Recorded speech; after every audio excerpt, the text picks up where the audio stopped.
시청자 여러분 반갑습니다. 이곳은 여의도 국회입니다. 계엄의 그날이 내일이면 1년이 됩니다. 그날 밤 계엄군은 이 국회 앞마당에서 의사당을 향해 진격했습니다.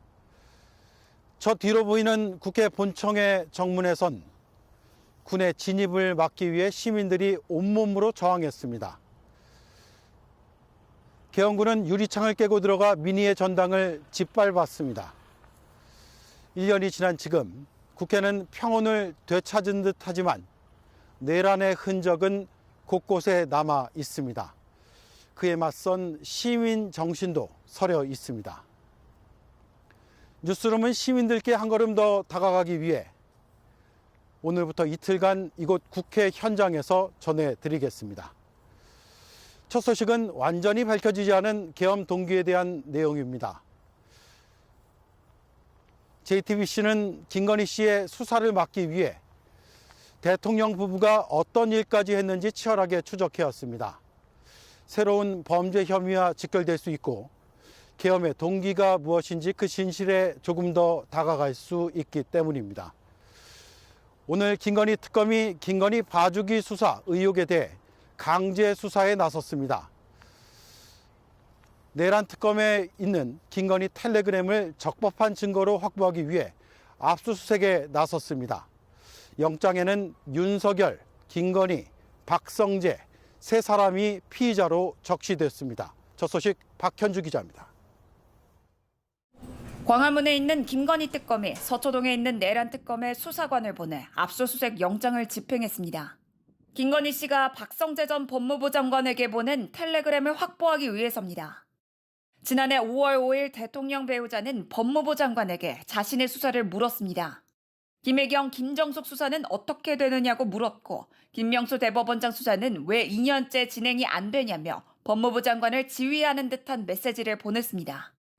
이 시기는 검찰총장이 김건희 씨 명품백 사건을 신속히 처리하라며 서울중앙지검에 전담수사팀 구성을 지시하던 때였습니다. 하지만 김건희 씨 텔레그램 8일 후인 5월 13일 수사 지휘 라인이 모두 교체됐습니다. 어제 단행된 검사장 인사는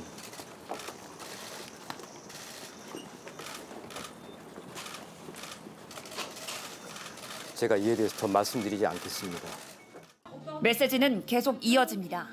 도이치 주가 조작에 대한 김건희 씨 무혐의 결정이 내려지기 일주일 전인 지난해 10월 10일 김 씨는 윤상현 국민의힘 의원이 페이스북에 올린 여론재판을 열자는 거냐는 글의 링크를 법무부 장관에게 전달했습니다.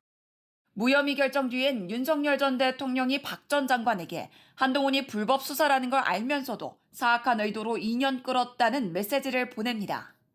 김건희 씨는 최근 대통령의 권한은 사용하지 않았다며 사과했지만 비제로 비원으로 불린 부분은 개인적 이익을 위해 동시에 움직였습니다. 오늘 압수수색 영장엔 이들 부부와 박성재 전 장관이 모두 직권남용 피의자로 적시됐습니다. JTBC 박현주입니다. 네, 특검이 검찰을 대대적으로 압수수색한 배경과 1년 전 오늘을 견주어 보면 김건희 씨와 김 씨를 무혐의 처분한 검사들의 의혹은 더 규명해야 할 부분입니다. 1년 전 오늘 바로 이 국회에서 그 검사 3명에 대한 탄핵안이 보고됐습니다. 이를 두고 당시 윤석열 대통령은 도를 넘는 것이라고 두고 넘길 수 없다고 했습니다. 내란의 카운트다운은 그렇게 시작됐습니다. 오원석 기자가 보도합니다. 계엄 이틀 전인 2024년 12월 1일 오전 11시 당시 윤석열 대통령은 내란 2인자 김용현 국방부 장관을 관저로 호출했습니다. 내일 검사 3명 탄핵을 계획대로 하면 도를 넘는 것이니 더 이상 두고 넘길 수 없다며 비상계엄 의지를 드러냈습니다. 다음 날인 1년 전 오늘 12월 2일 국회는 예정대로 움직였습니다. 민주당이 국회에 도이치모터스 주가 조작 관련 김건희 씨를 무혐의 처분한 검사 3명에 대한 탄핵안을 보고했습니다. 오늘 본회의에서는 검사 3인과 감사원장 탄핵 보고가 이루어지고 내일 모레 12월 4일 날 표결이 진행될 예정입니다. 김건희 씨 수사와 깊이 연관된 이 사건이 비상계엄의 방아쇠가 됐다고 특검은 보고 있습니다.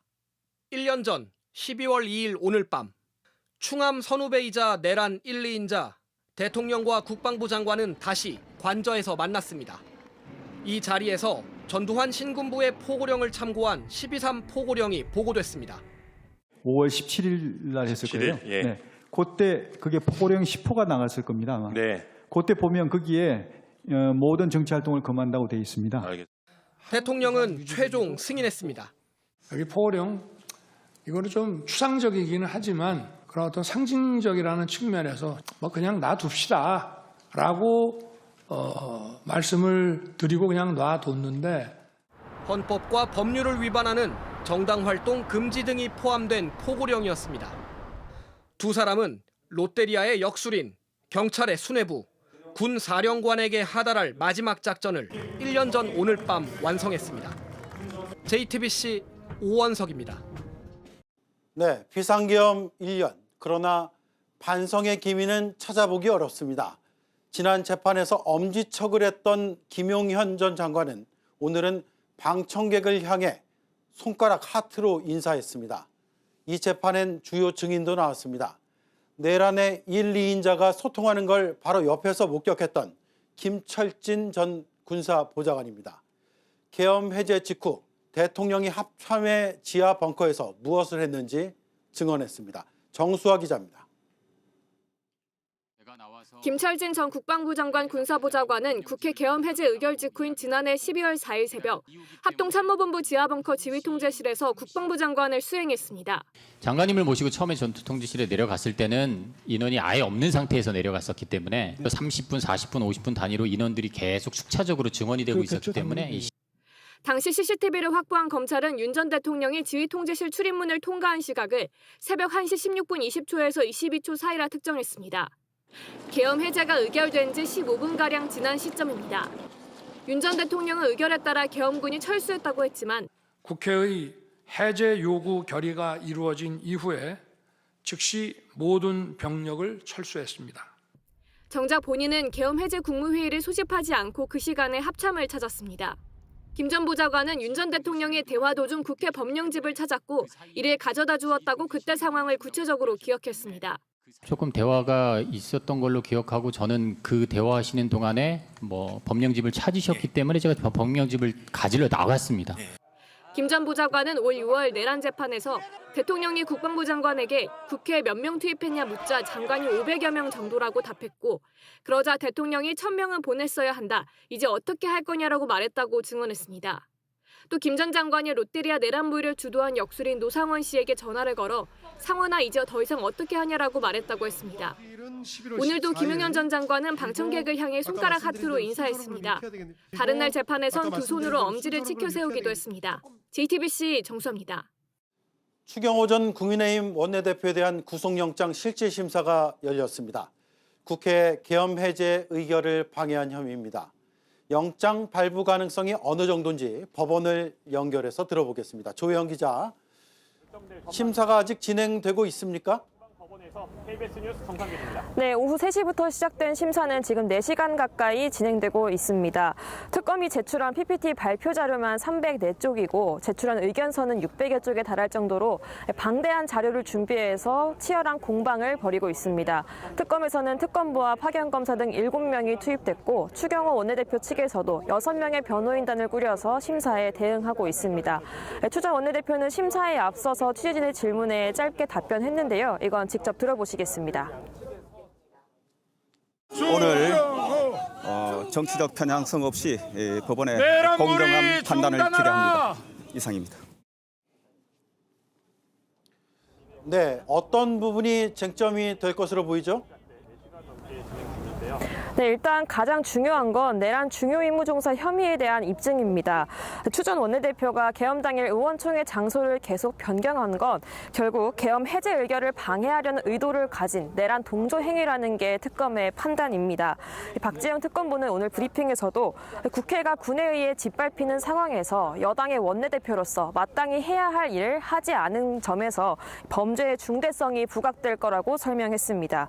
또 수사 단계에서 특검의 압수수색 그리고 국민의힘 의원들에 대한 참고인 조사가 여러 차례 난항을 겪었던 점을 들면서 증거인멸 우려 역시 강조할 예정입니다.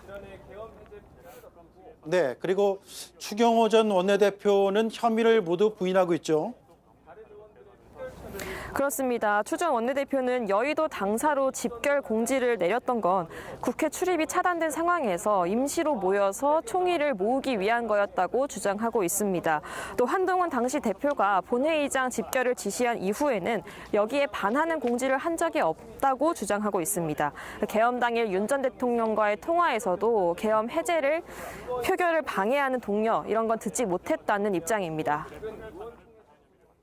네, 오늘 법원의 판단에 따라 남은 기간 수사는 어떻게 진행이 될까요? 네, 일단 지금 심사가 길어지고 있어서 법원의 판단은 계엄 1년을 맞는 내일 새벽쯤 되어야 나올 가능성이 높습니다. 내란 특검 수사 기간 앞으로 12일 정도 남았습니다. 특검은 일단 이번이 마지막 영장 청구고 당시 내란 동조 혐의로 고발된 다른 국민의힘 의원들로까지 수사 범위를 확대하지는 않을 거란 계획을 밝혔습니다.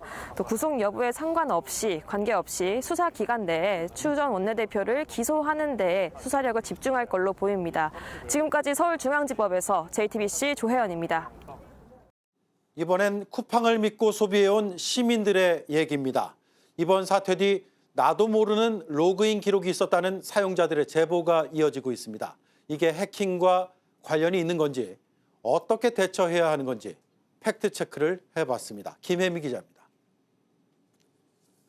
쿠팡 앱에서 확인할 수 있는 개인의 로그인 기록입니다. 온라인 커뮤니티엔 나도 모르는 의문의 로그인 기록이 있다는 글들이 쏟아졌습니다. 알지 못하는 기기에서, 사용자와 위치를 알 수 없는 곳에서, 심지어 해외에서 로그인한 기록들입니다. 제가 쓰고 있는 노트북으로는 로그인이 된 거는 이해가 가겠는데 알 수 없는 위치에 있는 기기로 두 개가 등록이 되어 있더라고요. 하지만 쿠팡 측은 이번 사건과 앱에서 보여지는 로그인 기록은 무관하다는 입장을 내놨습니다. 이번엔 아이디나 비밀번호 등은 유출되지 않았기 때문에 제3자가 로그인을 한 게 아니란 겁니다. 하지만 실제 여러 고객 계정에서 이 같은 로그인 정보가 나타나는 이유에 대해선 설명하지 못하고 있습니다. 언노운 로그인 정보가 이렇게 동시다발적으로 나타나면 이거 설명 안 해주시면 대혼란입니다. 명확하게 지금 설명이 필요합니다. 과도한 우려입니까? 좀 더 명확하게 파악을 해서 저희 고객들에게 알릴 수 있도록 하겠습니다. IT 업계에 확인해 보니 간혹 시스템에 위치 인식 문제가 있거나 우회 접속 프로그램을 사용하는 경우 로그인 위치 정보에 오류가 있을 수 있다면서도 굉장히 드문 일이란 설명이 돌아왔습니다. 오류 가능성은 없죠. 분명히 어디선가 했는데 아니라고만 주장해갖고는 안 된다는 거죠. 결국 쿠팡 해명만 믿고 있기보단 할 수 있는 조치는 취하는 게 나은 상황인 겁니다. 일단 한국인터넷진흥원 검색 서비스를 이용해 로그인 정보에 나와 있는 IP 주소를 직접 확인해 볼 수 있습니다.